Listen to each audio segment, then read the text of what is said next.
ভিডিওতে যে মেয়েটিকে দেখতে পাচ্ছ বলবো এই মেয়েটির কথা। তার আগে বলি, আমরা যারা মেকআপ আর্টিস্ট রয়েছি আমাদের ভাগ্যে যদি এরকম ক্লায়েন্ট জোটে যে একদম চুপচাপ বসে আমরা যেরকম মেকআপটা করতে চাইছি একদম মনের মতো করে আমরা সাজাতে পারি। তো আমরা আছে অনেক রকম ফেস কাটিং, বিভিন্ন রকমের আই শেপে কোন আই মেকআপটা যাবে আর কোনটা যাবে না, এটা যেমনটা ঠিক তেমনি একটা ক্লায়েন্ট যখন আমাদেরকে তার স্পেশাল ডেতে বুকিং করে তারা কিন্তু নিজেদের লুকসটা আগে থেকে ভেবে রাখে যে এরকম এরকম সাজবো, এরকম এরকম আই মেকআপটা হবে।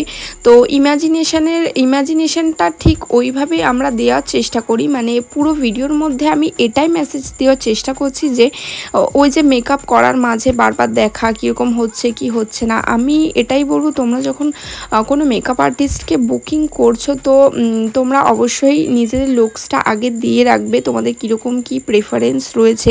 তো সেই অনুযায়ী যখন মেকআপ আর্টিস্টটা মেকআপ করছে বারবার চেক না করে তার উপরে